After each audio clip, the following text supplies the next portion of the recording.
सर्व विद्यार्थ्यांचे स्वागत आहे.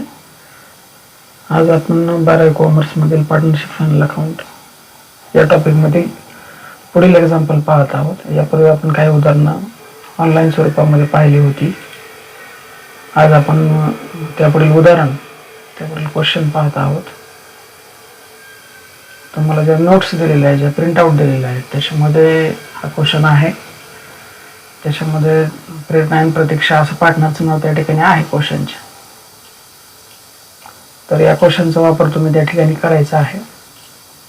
तर हा क्वेश्चन कशा पद्धतीने सोडवायचा आहे आपल्याला हे आपण आज या ठिकाणी पाहणार आहोत.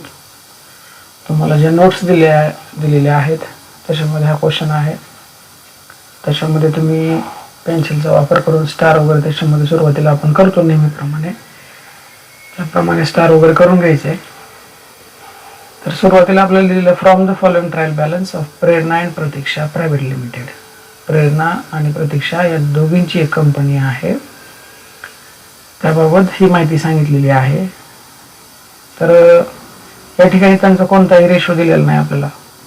जसं की प्रत्येक उदाहरणामध्ये असतो की प्रॉफिट शेअरिंग रेशो, तर या उदाहरणामध्ये कोणताही रेशो आपल्याला दिलेला नाहीये. त्याचबरोबर खाली ट्रायल बॅलन्स त्यांनी दिलेला आहे. 31/3/2004 अशी डेट आहे त्याची, म्हणजे फायनान्शियल इयर 31/3/2004 ला संपेल. ठीक आहे. त्यानंतर खाली त्यांनी ट्रायल बॅलन्समध्ये 3 कॉलमचा ट्रायल बॅलन्स दिलेला आहे. सुरुवातीला त्या दोघींचं कॅपिटल आहे. प्रतीक्षाचं 50,000 कॅपिटल आहे आणि प्रेरणाचं 50,000 कॅपिटल आहे. तर आपण नेहमीप्रमाणे या दोघींच्या कॅपिटलला एक स्टार अगोदर करून घेऊयात. हा स्टार आपण करतो नेट प्रॉफिटसाठी. त्यानंतर पुढे आहे ओपनिंग स्टॉक. ओपनिंग स्टॉक नेहमीप्रमाणेच आपण ट्रेडिंग अकाउंटच्या डेबिट साईडला लिहायचा आहे तो ओपनिंग स्टॉक म्हणून. त्याच्यानंतर आहे बिल्स रिसिवेबल. बिल्स रिसिवेबल आपण असेटला लिहितो. त्यानंतर आहे पुढे मशिनरी. मशिनरी आहे. मशिनरी आपण बॅलन्स शीटच्या साईडलाच लिहितो. तर याच्या पुढे ए असं लिहिलं तरी चालेल तुम्ही. त्याच्यानंतर आहे पुढे परचेस. परचेस आपण ट्रेडिंग अकाउंटच्या डेबिटला लिहितो. त्याच्या पुढे पेन्सिलने आपण T.dr असं लिहा. त्यानंतर आहे सेल्स. सेल्स लिहिणार आपण ट्रेडिंग अकाउंटच्या क्रेडिट साईडला. हे माहितीच तो लिहितोय आपण. ज्यावेळेस तुम्हाला याची पूर्ण तयारी होईल, सराव होईल, त्यावेळेस तुम्ही लिहिण्याची आवश्यकता नाही. फर्निचर पण लिहिणार आपण या साईडला. रिटर्न आउटवर्ड म्हणजे खरेदी केलेल्या वस्तू जर परत पाठवल्या असतील तर त्याला आपण रिटर्न आउटवर्ड असं म्हणतो. अशा वस्तू आपण परचेस मधून वजा करतो, त्याला रिटर्न आउटवर्ड किंवा परचेस रिटर्न असं म्हणतो आपण. प्रेरणाज ड्रॉइंग. वर प्रेरणाचं कॅपिटल दिलेलं आहे, त्याच्यामधून प्रेरणाची ड्रॉइंग आपण लेस करणार, म्हणून प्रेरणाच्या कॅपिटलला आपण आणखीन एक स्टार त्या ठिकाणी केलेला आहे. पुढे आहे सन्ड्री डेटर्स. सन्ड्री डेटर्स आपण लिहिणार असेट बाजूला. सन्ड्री क्रेडिटर्स आपण लिहिणार लायबिलिटीला. सॅलरी प्रॉफिट अँड लॉस अकाउंटच्या डेबिटला लिहिणार आपण. वेजेस ट्रेडिंग अकाउंटच्या डेबिटला लिहिणार. इन्शुरन्स आपण लिहिणार प्रॉफिट अँड लॉस अकाउंटच्या डेबिटला. जनरल एक्सपेन्सेस लिहिणार आपण प्रॉफिट अँड लॉस अकाउंटच्या डेबिटला. ॲडव्हर्टाइजमेंट प्रॉफिट अँड लॉस अकाउंटच्या डेबिटला लिहिणार. कंसामध्ये माहिती दिली आहे, याला अगोदर स्टार करून घेऊ आपण. जर कोणत्याही आयटमच्या सोबत जर त्याची डेट दिली असेल तर त्याला आपण स्टार करतो. याला आपण हिडन ॲडजस्टमेंट असं म्हणतो. अशा हिडन ॲडजस्टमेंट आपण ओळखण्यासाठी एकतर त्याची डेट बघायची आहे, कंसामध्ये त्याची डेट दिलेली आहे का, अशा वेळी त्याला स्टार करायचं आहे. किंवा जर त्याचं पर्सेंटेज जर दिला असेल आपल्याला तरी देखील आपण त्याला स्टार करतो. ठीक आहे. ॲडव्हर्टाइजमेंटची अमाऊंट आहे 3,000. तर बघूयात आपण कंसामध्ये काय माहिती लिहिली आहे. For 3 years with effect from. WEF म्हणजे काय, with effect from. With effect from म्हणजे या दिवसापासून याचा इफेक्ट म्हणजे ही ॲडव्हर्टाइजमेंट सुरू झालेली आहे. ठीक आहे. तर कधीपासून सुरू झाले? 1/10/2003 पासून ही जाहिरात सुरू झाली. तिथून पुढे 3 वर्ष चालेल. आपण काय करतो, फायनल अकाउंट सोडवताना फक्त चालू वर्षाचाच विचार करतो. तर या ठिकाणी जरी 3 वर्षाच्या जाहिरातीवरती 3000 खर्च केला असेल तरी आपण फक्त एका वर्षाचाच विचार करायचा आहे. 3 वर्षासाठी 3000 खर्च केले म्हणजे एका वर्षासाठी त्यांनी 1000 खर्च केले असतील. परंतु हे 1000 जे आहेत एका वर्षाचे ते कधीपासून होतात सुरू? 1/10/2003 पासून. म्हणजे चालू वर्षाचे त्याच्यामध्ये फक्त 6च महिने आहेत. ऑक्टोबर ते मार्च जर आपण महिने मोजलेत तर त्याच्यामध्ये असं लक्षात येईल की चालू वर्षाचे फक्त 6च महिने आहेत. म्हणजे चालू वर्षाच्या जाहिरातीवरती फक्त 500 रुपये खर्च व्हायला पाहिजे होता, परंतु व्यवसायाने 3000 खर्च केलेला आहे. म्हणजे एक्स्ट्रा जे आपण खर्च केलेला आहे त्याला प्रीपेड असं म्हणतो आपण. असे 2500 हे आपण याच्यातून प्रीपेड म्हणून लेस करणार आणि बॅलन्स शीटच्या असेट बाजूला लिहिणार. त्यानंतर आहे पुढे इंटरेस्ट अँड कमिशन. याची अमाऊंट आपल्याला क्रेडिट कॉलम मध्ये दिलेली आहे. जर डेबिटला दिली असती तर प्रॉफिट अँड लॉसच्या डेबिटला लिहिलं असतं, परंतु ही रक्कम आपल्याला क्रेडिटला दिली आहे म्हणून आपण प्रॉफिट अँड लॉसच्या क्रेडिटला लिहिणार. ठीक आहे. त्यानंतर आहे प्रीपेड टॅक्स. डायरेक्टली या साईडला लिहायचं आहे आणि आरडीडी दिलेली आहे, तिला आपण ओल्ड आरडीडी असं म्हणतो. ठीक आहे. फक्त ओल्ड हा शब्द त्याच्या पुढे लिहा तुम्ही.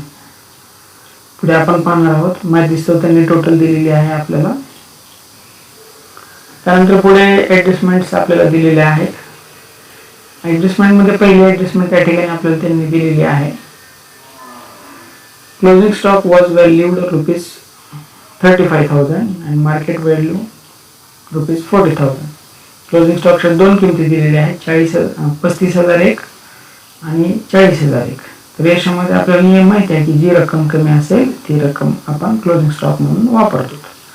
मग एकापेक्षा जास्त जर अमाऊंट दिली असतील क्लोजिंग स्टॉकच्या तर त्याच्यापैकी काय करायचं आहे, जी रक्कम सर्वात कमी आहे ती रक्कम क्लोजिंग स्टॉक म्हणून वापरायची आहे. तरी आपण क्लोजिंग स्टॉकची 35,000 अमाऊंट वापरणार. त्याची इफेक्ट लिहू आपण इथं. पहिला इफेक्ट कुठे लिहितो आपण क्लोजिंग स्टॉकचा? Trading account credit side. ठीक आहे. आणि सेकंड इफेक्ट लिहितो आपण बॅलन्स शीटच्या असेट बाजूला. माहिती असतो तुम्ही तिथे त्या ठिकाणी पेन्सिलने लिहू शकतात. पुढे आहे सेकंड नंबर ऍडजस्टमेंट. त्याच्यामध्ये आपल्याला सांगितलं goods sold on 30/3/2004 of ₹5,000 and it was not recorded. आणि त्याची नोंद मात्र केलेली नाही. वर ट्रायल बॅलन्सची डेट बघू आपण. ट्रायल बॅलन्सची डेट किती आहे? 31/3/2004 आणि ऍडजस्टमेंट मधील डेट किती आहे? 30/3/2004. म्हणजे फक्त एकच दिवसाचा फरक आहे. म्हणजे 31/3/2004 या दिवशी आपलं फायनान्शियल इयर संपत होतं. त्या दिवशी किंवा त्याच्या अगोदरच्या दिवशी 5,000चा गुड्स विकला होता, परंतु त्याची नोंद मात्र केलेली नाही. It was not recorded. अशांना काय म्हणतो आपण मग? अनरेकॉर्डेड सेल्स असं म्हणतो आपण. हे जे अनरेकॉर्डेड सेल्स आहे त्याची नोंद आपल्याला करायला लागेल होता. मग त्याचा इफेक्ट देत असताना पहिला इफेक्ट त्याचा द्यायचा आहे सेल्स मध्ये ऍड इन सेल्स. आणि त्याचा सेकंड इफेक्ट दुसरा इफेक्ट द्यायचा आहे डेटर्स मध्ये ऍड इन डेटर्स असेल आपण. Add in debtors. ठीक आहे. तर सेल्सला पण स्टार करायला लागेल आपल्याला आणि डेटर्सला पण स्टार करायला लागेल. वरती सेल्स आहेत त्याला स्टार करूयात आपण. सेल्सला एक स्टार केलं मी त्या ठिकाणी आणि सेंट्री डेटर्स पण आहे तिथं, त्याला पण एक स्टार करणार आपण. ठीक आहे. ही झाली सेकंड नंबर ऍडजस्टमेंट. आता थर्ड नंबर ऍडजस्टमेंट बघूयात आपण. डेप्रिसिएशन जे आहे, मशिनरीवर डेप्रिसिएशन टाकायचं 10%. पहिला इफेक्ट सांगा. पहिला इफेक्ट आपण बघणार त्याचा संबंधित ॲसेट मधून लेस करणार. Less in machinery. आणि सेकंड इफेक्ट त्याचा profit and loss account debit side. हे त्याचे दोन इफेक्ट आपण देणार. तर मशिनरीवरती 10% डेप्रिसिएशन सांगितले. बघूयात आपण मशिनरीवर किती दिले आपल्याला. मशिनरीची किंमत किती दिली आपल्याला, त्यांनी 50,000 दिली. 50,000वरती 10%, 1 शेवटचं कमी करायचं आहे. म्हणजे राहिले किती 5,000. म्हणजे डेप्रिसिएशन किती टाकणार आपण त्याच्यावरती 5,000. इथं आपण लिहू शकतो वाटल्यास कंसामध्ये पेन्सिलने तुम्ही लिहू शकता. DAP ₹5,000. 50,000वरती 10% 5,000 आले. म्हणजे मशिनरी मधून 5,000 लेस करणार DAP म्हणून, आणि प्रॉफिट अँड लॉस अकाउंटच्या डेबिटला टू DAP मशिनरी म्हणून त्या ठिकाणी लिहिणार आहोत. त्यानंतर आहे 4 नंबर ऍडजस्टमेंट.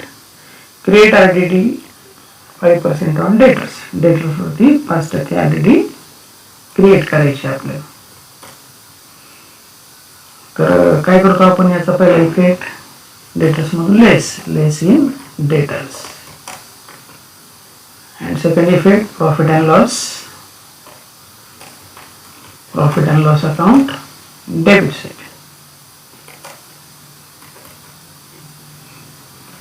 हे दोन इफेक्ट आपण देणार. यापूर्वी आपण डेटर्सला एक स्टार केलेला आहे,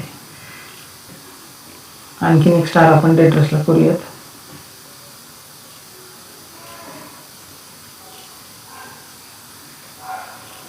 म्हणजे डेटर्सला 2 स्टार केलेले आहेत आपण. उदाहरण सोडवताना प्रत्यक्षात RDD आपल्याला काढायला लागेल, कारण त्याच्यावरती ऑलरेडी एक ऍडजस्टमेंट होती. त्याचा विचार करून ती रक्कम आपल्याला काढायला लागेल. आणि ओल्ड RDD पण उदाहरणामध्ये दिलेली आहे. ओल्ड RDD शेवटी आहे, त्याचा पण विचार आपण ते ऍडजस्टमेंट सोडवताना करणार आहोत. त्यानंतर आहे adjustment number 5. Pratiksha is get 1% commission on gross profit. म्हणजे प्रतीक्षाला 1% कमिशन ग्रॉस प्रॉफिट वरती देण्यात यावे असे सांगितलेलं आहे. ठीक आहे. तर त्यासाठी आपल्याला काय करायला लागेल, अगोदर ग्रॉस प्रॉफिट काढायला लागेल. ग्रॉस प्रॉफिट काढून 1% कमिशन आपण त्या ठिकाणी काढता येईल आपल्याला. परंतु त्यापूर्वी आपण इफेक्ट माहिती करून घेऊ. इफेक्ट आपण या ठिकाणी लिहून ठेवू. तोपर्यंत पहिला इफेक्ट काय देणार आपण, प्रतीक्षाला 1% कमिशन दिलं म्हणजे प्रतीक्षाचा फायदा झाला, प्रतीक्षाच्या कॅपिटल मध्ये वाढ झाली. ऍड इन प्रतीक्षाच कॅपिटल. प्रतीक्षाच्या कॅपिटल मध्ये ऍड करायचंय. आणि दुसरा effect profit and loss account debit side. असे 2 इफेक्ट आपण या ठिकाणी देणार आहोत. परंतु रक्कम मात्र आपल्याला ग्रॉस प्रॉफिट काढल्यानंतरच काढता येईल. आणि लास्ट ऍडजस्टमेंट सिंपल आहे, आउटस्टँडिंग, जे की तुम्हाला सर्वांना माहिती आहे. काय करतो आपण, संबंधित खर्चामध्ये ऍड करतो.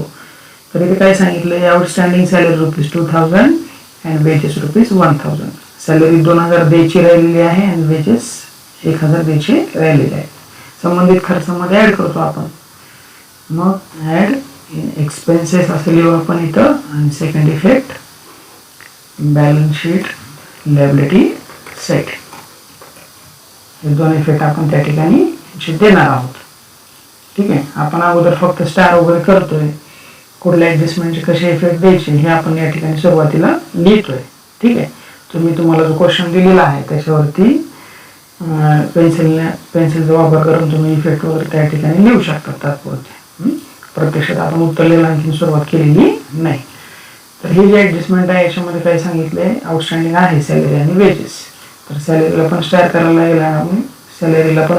लागेल आणि वेजेसला पण आपल्याला स्टार करायला लागेल. तर सॅलरीला स्टार केला मी इथं आणि वेजेसला पण स्टार इथं केलेला आहे. ठीक आहे. तर अशा पद्धतीने आपण जो आपल्याला क्वेश्चन दिला होता ट्रायल बॅलन्स त्याला सर्व मार्किंग वगैरे केलेलं आहे, स्टार वगैरे केलेलं आहे.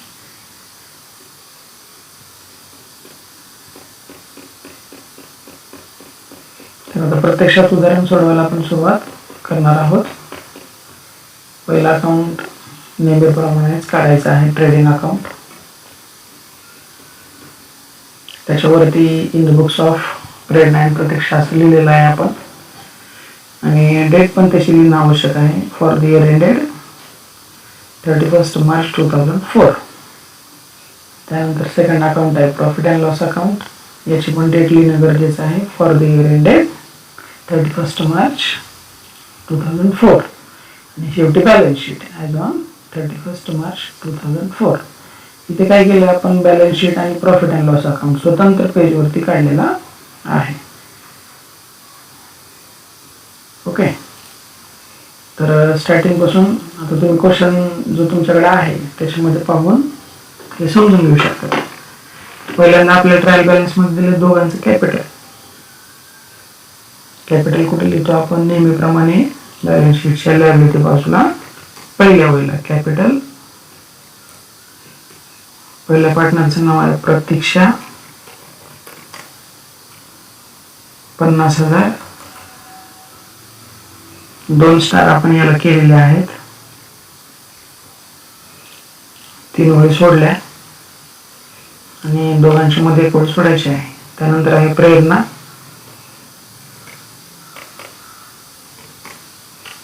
तिचं पण कॅपिटल 50,000 आहे. याला पण 2 स्टार केलेले आहेत आपण. 3 वळी सोडल्या.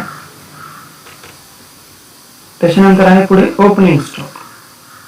हे लिहिल्यानंतर आपण काय करणार मग आता, ट्रेडिंग अकाउंट जो आहे आपला पहिला अकाउंट त्याच्या डेबिटला लिहिणार to opening stock.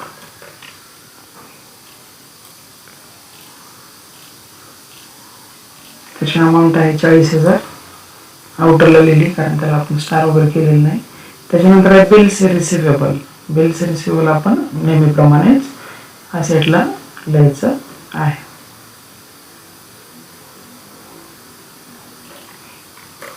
Bills receivable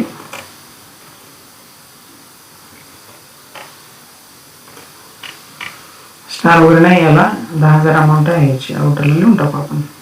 त्यानंतर आहे मशिनरी. मशिनरीला 1 स्टार केलेला आहे आपण. मशिनरीची व्हॅल्यू आहे 50,000. 1 स्टार आहे, 1 वळी सोडा, रेशोडा. जिथे जिथे ऍडजस्टमेंट आहे तिथे मी येलो कलर मध्ये हायलाइट केलेलं आहे. त्यानंतर आहे परचेस. परचेस आपण लिहिणार ट्रेडिंग अकाउंट डेबिटला टू परचेस 80,000. याला स्टार आहे, इनरला लिहू आपण. त्यानंतर आहे सेल्स. ट्रेडिंग अकाउंट क्रेडिटला लिहिणार आपण बाय सेल्स 1,18,000. 1 वळ सोडली, रेश सोडली, स्टार आहे याला पण. त्यानंतर आहे फर्निचर. फर्निचर आपण असेटला लिहायचं आहे. फर्निचर, फर्निचरला स्टार वगैरे नाही, आउटरला लिहू आपण 26,000. त्याच्यानंतर आहे रिटर्न आउटवर्ड. रिटर्न आउटवर्ड म्हणजे परचेस रिटर्न असतात. खरेदी केलेल्या वस्तू आपण जर परत पाठवल्या तर त्याला आपण काय म्हणतो, रिटर्न आउटवर्ड. संबंधित परचेस मधून आपण काय करतो ते लेस करतो. रिटर्न आउटवर्ड 4,000 आहेत. 4,000 मायनस करूयात आपण इथं. आउटरला 76,000. ठीक आहे.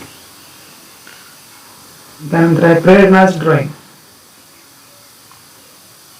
प्रेरणाज ड्रॉइंग दुसरा पार्टनर आहे, त्याची कॅपिटल मधून ड्रॉइंग म्हणून लेस करणार आपण. प्रेरणाज ड्रॉइंग आहे 4,000. आउटरला आउटरला नाही, इनरला 46,000. ठीक आहे. रिटर्न आउटवर्ड आपण 4,000 मायनस केले होते. रिटर्न आउटवर्ड 1,000 आहेत, म्हणजे आउटरला 79,000. ठीक आहे. त्यानंतर आहे सन्ट्री डेटर्स. सन्ट्री डेटर्स आपण लिहिणार असेटला. Sundry debtors 37,000. 2 स्टार आहे त्याला, 3 वळी सोडायला लागतील आपल्याला. 3 वळी सोडल्या. पुढे आहे सन्ट्री क्रेडिटर्स. Sundry creditors 54,000. आउटरला लिहिले. त्यानंतर आहे salary. Profit and loss account डेबिटला पहिल्या वेळी लिहिणार आपण सॅलरी. 1 स्टार आहे, इनरला लिहिणार 4,000. 1 वळी सोडली, रेश सोडली. त्यानंतर आहेत वेजेस. वेजेस आपण लिहिणार प्रॉफिट अँड लॉस अकाउंटच्या ट्रेडिंग अकाउंटच्या डेबिटला टू वेजेस 8,000. याला पण स्टार आहे, एक ओळ सोडा, फ्रेश ओढा. त्यानंतर आहे इन्शुरन्स. इन्शुरन्स लिहिणार आपण प्रॉफिट अँड लॉस अकाउंटच्या डेबिटला तो इन्शुरन्स, स्टार वगैरे नाही गेला, आउटरला 5,000. त्यानंतर पुढे आहे general expenses to general expenses 8,000 इतर स्वरूपाचा खर्च. त्यानंतर आहे ॲडव्हर्टाइजमेंट, स्टार केले आपण.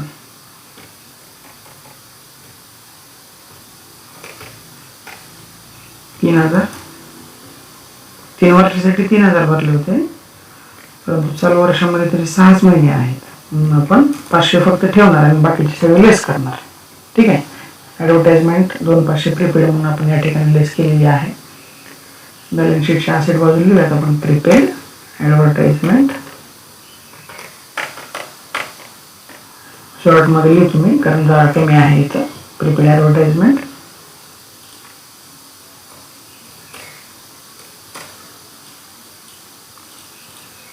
Okay, prepaid advertisement.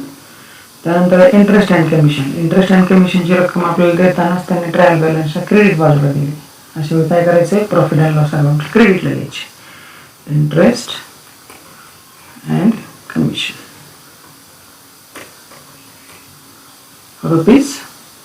₹3,000. एक ओळ ग्रॉस प्रॉफिटसाठी सोडतो आपण इथं, आलेला ग्रॉस प्रॉफिट लिहिण्यासाठी. त्यानंतर आहे पुढे प्रीपेड टॅक्स. बॅलन्स शीटच्या असेट बाजूलाच प्रीपेड टॅक्स 2,000 दिला. आणि शेवटी आहे RDD, ज्याला की आपण ओल्ड असं म्हटलेलं आहे, त्याचा सर्वात शेवटी विचार आपण त्या ठिकाणी करणार आहोत. तर पहिले ॲडजस्टमेंट आपण बघूयात. पहिले ॲडजस्टमेंट क्लोजिंग स्टॉक बाबत आहे. 35,000 क्लोजिंग स्टॉक आहे. त्याचे दोन्ही इफेक्ट आपण इथे या ठिकाणी लिहिलेले आहेत. पहिला इफेक्ट ट्रेडिंग अकाउंटच्या क्रेडिटला आणि दुसरा इफेक्ट बॅलन्स शीटच्या असेट बाजूला. तर घेऊयात आपण 35,000चे दोन इफेक्ट. ट्रेडिंग अकाउंटच्या क्रेडिटला बाय क्लोजिंग स्टॉक 35,000 लिहिला. आपण याला हायलाइट करू थोडंसं, म्हणजे तुम्हाला लक्षात येईल. आणि दुसरा इफेक्ट त्याचा बॅलन्स शीटच्या असेट बाजूला क्लोजिंग स्टॉक 35,000, याला पण हायलाइट करू आपण. आणि प्रीपेड पण आपण ॲडजस्टमेंट म्हणजे हिडन ॲडजस्टमेंट सोडवली होती. ठीक आहे, त्याला पण हायलाइट केलेलं आहे. सेकंड ॲडजस्टमेंट बघूयात आपण आता. दुसरी ॲडजस्टमेंट अनरेकॉर्डेड सेल्स बाबत होती. पहिले इफेक्ट काय सांगितलं आहे, 5,000चा गुड्स आपण विकला होता, परंतु त्याची नोंद मात्र केलेली नव्हती. अनरेकॉर्डेड सेल्स असं म्हणतो आपण. सेल्समध्ये ॲड करायचे, डेटर्समध्ये ॲड करायचे. ओके, तर सेल्स लिहिलेत आपण ऑलरेडी इनर कॉलमला ट्रेडिंग अकाउंटच्या क्रेडिटला. त्याच्यामध्ये ॲड करू. ॲड अनरेकॉर्डेड सेल्स किती आहेत, 5,000 आहेत. 1,18,000 प्लस 5,000 1,23,000. ठीक आहे, हा झाला पहिला इफेक्ट. त्याच्यानंतर त्याचा दुसरा इफेक्ट काय सांगितलं आहे, सेंट्री डेटर्समध्ये ॲड करायला. इथं पण ॲड करू. अनरेकॉर्डेड सेल्स 5,000, 37 आणि 5 42,000. इनरलाच लिहायचे, कारण याला 2 स्टार केलेत आपण. याच्यावर RDD पण आहे. ठीक आहे. त्याच्यानंतर पुढे आहे थर्ड नंबर ॲडजस्टमेंट. डेप्रिसिएशन आहे मशिनरीवरती. मशिनरीवरती डेप्रिसिएशन 10% सांगितले त्यांनी. DP at 10%. 50,000वरती 10% 5,000 येतात. 50,000वरती डेप्रिसिएशन किती येतात, 5,000. तर वजा केले आपण. 50 मधून 5 लेस केले, 45,000. त्याचा दुसरा effect profit and loss account डेबिटला. हा आपला प्रॉफिट अँड लॉस अकाउंट, त्याच्या डेबिटला स्वतंत्र लिहायचे. To DP on machinery 5,000. To DP on machinery 5,000. Okay, हे थर्ड नंबर ॲडजस्टमेंट. तीन ॲडजस्टमेंट आपण सोडवलेल्या आहेत. ठीक आहे, तर हे ॲडजस्टमेंट पण आपण सोडवलेली आहे इथं आता. 4 नंबर ॲडजस्टमेंट बघू. RDD 5% सांगितले डेटर्स वरती. Create RDD 5% on debtors. Debtors मधून लेस करायचे आणि प्रॉफिट अँड लॉस अकाउंटच्या डेबिटला. परंतु ओल्ड बॅड डेट्स आहेत उदाहरणामध्ये, त्याचा पण विचार आपल्याला करायला लागेल. तर ॲसेटला अगोदर लेस करू आपण. डेटर्स वरती 5% RDD, लेस RDD ॲट 5%. तर 42,000 वरती 5%. सिंपल आहे. 10% काढण्यासाठी काय करतो आपण, हे 42,000 लिहिले. 10% काढायचं असेल तर 1 0 कमी करा, 4,200. त्याचे निम्मे 2,100. ही एक मेथड आहे. किंवा 42,000 भागिले 100 गुणिले जेवढं काय पर्सेंटेज आहे, आता इथं 5% सांगितलं आपल्याला, गुणिले 5 करायचं, 2,100. म्हणजे नवीन RDD किती आली, 2,100. तुम्हाला जी योग्य पद्धत वाटेल किंवा जी सोपी पद्धत वाटेल ती तुम्ही त्या ठिकाणी वापरू शकता. 42,000तून हे 2,100 लेस करू आपण, 39,900 आउटरला लिहायचे आहेत. ओके. तर उदाहरणामध्ये RDD ओल्ड पण होती, त्याचा पण विचार करायला लागेल आपल्याला. ओल्ड RDD आपल्याला शेवटी दिलेली आहे. सगळ्यात शेवटी ओल्ड RDD किती आहे, 1,000 आहे. हे पण विचारात घेऊ आपण. तर आपला दुसरा जो अकाउंट आहे प्रॉफिट अँड लॉस अकाउंट, त्याच्या डेबिटला टू न्यू RDD, अगोदर न्यू RDD 2,100, त्याच्यातून लेस ओल्ड RDD. ओल्ड किती होती, 1,000 होती. लेस करू आपण, आउटरला 1,100. ठीक आहे. हे समजण्यासाठी आपण इथे या ठिकाणी हायलाइट केलेलं आहे. आता ॲडजस्टमेंट नंबर 4 झाली आपल्याला. ॲडजस्टमेंट नंबर 5 बघूयात आपण. आता 4 नंबर पाहिले आपण, 5 नंबर बघूया. 5 नंबरमध्ये काय सांगितलंय, Pratiksha is get 1% commission on gross profit. प्रतीक्षाला 1% कमिशन द्या असे सांगितले ग्रॉस प्रॉफिट वरती, परंतु त्यासाठी आपल्याला ग्रॉस प्रॉफिट अगोदर काढायला लागेल. हे ॲडजस्टमेंट सर्वात शेवटी सोडवायचे आपण. त्यानंतर आहे पुढचे adjustment 6 number, outstanding salary 2,000, wedges 1,000. तर संबंधित खर्चामध्ये ॲड करा असं सांगितलेलं आहे आणि बॅलन्स शीटमध्ये लायबिलिटी बाजूला द्यायचं आहे. ठीक आहे. तर मग करूयात आपण अगोदर ॲड. सॅलरीमध्ये ॲड करू अगोदर. ॲड आउटस्टँडिंग सॅलरीमध्ये किती ॲड करायचे, 2,000. 4 आणि 2 6,000. आणि वेजेसमध्ये 1,000 ॲड करायचे. ॲड आउटस्टँडिंग 1,000, 8 आणि 9,000. ओके. हा झाला पहिला इफेक्ट याचा. सॅलरीमध्ये 2,000 ॲड केले आणि वेजेसमध्ये 1,000 ॲड केले आपण. बॅलन्स शीटला इफेक्ट देऊया दुसरा त्याचा. आउटस्टँडिंग सॅलरी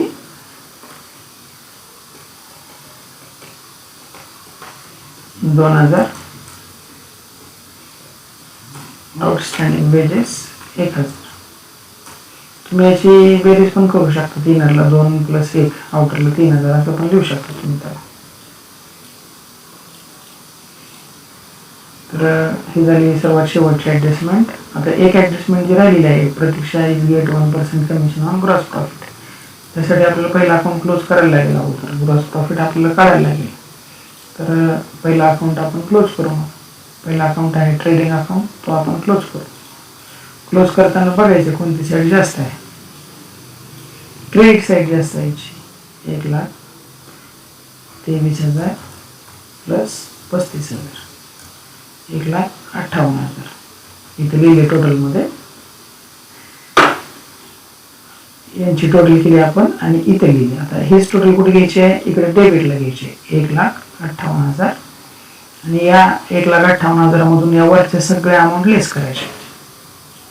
1,58,000 मायनस पहिली अमाऊंट आहे 40,000, मायनस 79,000, मायनस 9,000, फरक आला 30,000. फरक इथे लिहून टाकायचा आणि त्याला म्हणायचं आहे to gross profit CD. Gross profit म्हणजे ढोबळ नफा असं म्हणतो आपण त्याला, अंदाजित नफा. आलेला gross profit profit and loss अकाउंटच्या क्रेडिटला लिहायचं आहे. By gross profit BD 30,000 brought down आता आपल्याला काय करायला लागेल, कमिशन एक ॲडजस्टमेंट लिहायची राहिली होती. ते ॲडजस्टमेंट आपण आणखी एकदा अजून बघूयात. आपण 5 number, Pratiksha is get 1% commission on gross profit. अगोदर ग्रॉस प्रॉफिट काढलाय आपण 30,000, त्याच्यावर 1% कमिशन प्रतीक्षाला द्यायचं आहे. काय त्याचा पहिला इफेक्ट लिहिला आपण तिथे, प्रतीक्षेच्या कॅपिटलमध्ये ॲड करावं. ॲड कमिशन किंवा असं लिहायचं 1% कमिशन. किती? 30,000 आहेत. 30,000वरती 1% काढण्यासाठी काय करायचं, 30,000 भागिले 100 गुणिले 1, 300 आले. बेरीज करा 50,300. ठीक आहे, हे ते या ठिकाणी आपण ॲड केलेले आहे. आता पुढे काय करणार आपण, ॲड केले. आता दुसरा इफेक्ट याचा 300चा, खर्च वाढला व्यवसायाचा, पार्टनरला कमिशन दिलं, इथे लिहायचं to profit and loss account debit लिहायचं. कमिशन कोणाला दिले आपण, ते प्रतीक्षाला 300 रुपये कमिशन आपण दिलेलं आहे. ओके, तर सगळ्या ॲडजस्टमेंट आपण सोडवलेल्या आहेत. आता दुसरा अकाउंट जो आहे प्रॉफिट अँड लॉस अकाउंट, तो क्लोज करू. त्याची क्रेडिटच्या टोटल बघू आपण. जी जास्त आहे ती टोटलमध्ये लिहायची आहे. क्रेडिटची जास्त आहे 30,000 आणि 3,000. 30 आणि 3 33,000 तेवढेच लिहिले. तेवढे डेबिटला घ्यायचे 33,000. या 33,000तून काय करायचं, वरच्या सर्व अमाऊंट प्रॉफिट अँड लॉसच्यावर लेस करायचे. ठीक आहे, 33,000 मायनस वर जेवढ्या अमाऊंट आहेत त्या सर्व अमाऊंट लेस करायच्या आहेत. करूयात आपण. 33,000 लेस, पहिल्यांदा 6,000 आहेत, 6,000 मायनस केले, त्याच्यानंतर 5,000, त्याच्यानंतर 8,000, त्याच्यानंतर 500, त्याच्यानंतर 5,000, 500 नंतर 5,000, त्यानंतर 1,100 आणि 300. 7,100 फरक आला. फरक किती आला, 7,100. 7,100 या 33,000 वर लिहायचे. ठीक आहे, 2 पार्टनर आहेत. पहिलेच नाव आहे प्रतीक्षा आणि दुसऱ्याचं नाव आहे प्रेरणा. रेशो त्यांचा दिलेला नाही, म्हणजे अशा वेळी रेशो इक्वल घ्यायचा आहे, म्हणजे समान घ्यायचा आहे. म्हणजे 7,100चे आपण समान 2 भाग करणार. 7,100 भागिले 2 किलो 35, 3,550, 3,550. दोघांना डिवाइड केले. याला म्हणायचे to net profit CD carry down, किंवा तुम्ही इथं to net profit transferred to partners capital account असं देखील लिहू शकतो. आलेला नेट प्रॉफिट काय करायचं आहे, संबंधित पार्टनरच्या कॅपिटलमध्ये ॲड करायचं आहे. तर इथे ॲड करू आपण. प्रतीक्षाला किती ॲड करायचे आहेत आपल्याला, ॲड नेट प्रॉफिट 3,550. टोटल करायला लागेल आपल्याला. 50,300 प्लस 3,550, 53,850. 53,850 आउटरला लिहायचे आहेत. आणि एवढेच प्रेरणाच्या कॅपिटलमध्ये पण ॲड करायचे. ठीक आहे, 46,000 प्लस 3,550, 49,550. ठीक आहे, तर सर्वात शेवटचे जे आहे अकाउंट नाहीच म्हणत आपण त्याला, डायरेक्टली बॅलन्स शीटच म्हणतो. आता ही आपल्याला क्लोज करायची. तर बॅलन्स शीटच्या अगोदर आपण लायबिलिटी बाजू क्लोज करू. तुम्हाला सगळ्यांना माहित आहे की याच्या दोन्ही बाजू समान येणं गरजेचं आहे. स्टार्टिंग पासून बघूयात आपण. 53,850 plus 49,550 plus 54,000 plus 2,000 plus 1,000, total आली 1,60,400. किती टोटल आली, 1,60,400. आता एवढीच टोटल इकडची यायला पाहिजे, असेट बाजूची पण. बघूयात आपण तेवढी टोटल येते का.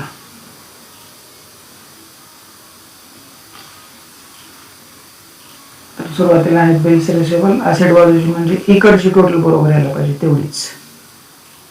10,000 plus 45,000 plus 26,000 plus 39,900 plus 2,500 plus 2,000 plus 35,000.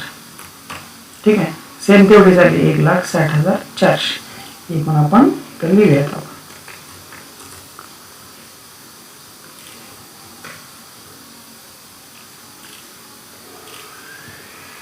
तर आपण आज 12वीचा फायनल अकाउंटचा टॉपिक आहे त्याच्यामधील क्वेश्चन पाहिला.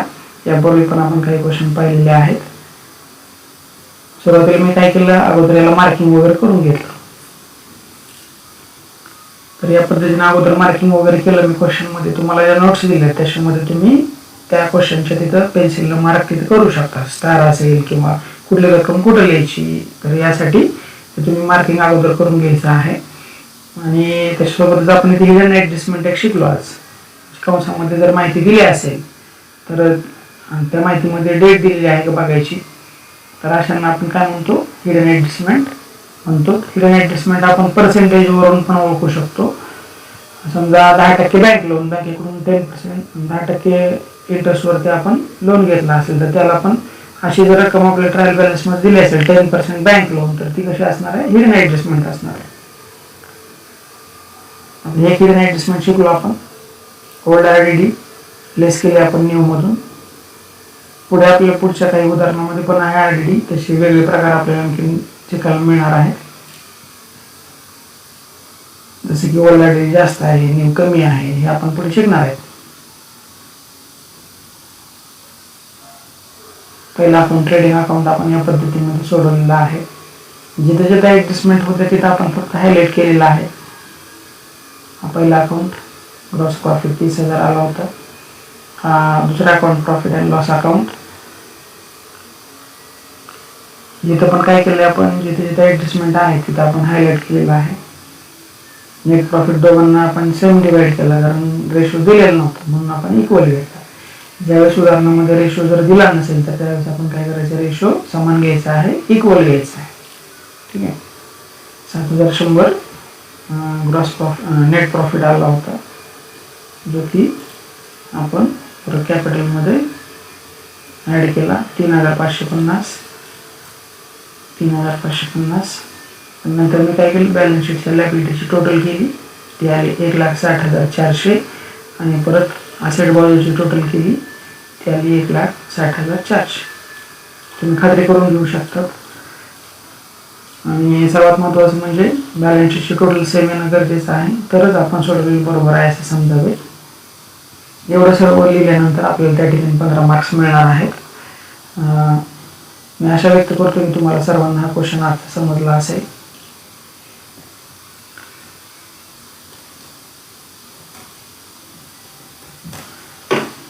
आणि ज्यांना कुणाला अडचण असेल त्यांनी व्हिडिओच्या खाली कमेंट करू शकता किंवा डायरेक्टली कॉल केला तरी चालेल. ठीक आहे. सर्वांचे खूप खूप धन्यवाद. उद्या आपण याच्या पुढील क्वेश्चन, फायनल अकाउंटमधील याचा पुढचा क्वेश्चन पाहणार आहोत. सर्वांचे आभार. पुन्हा एकदा धन्यवाद.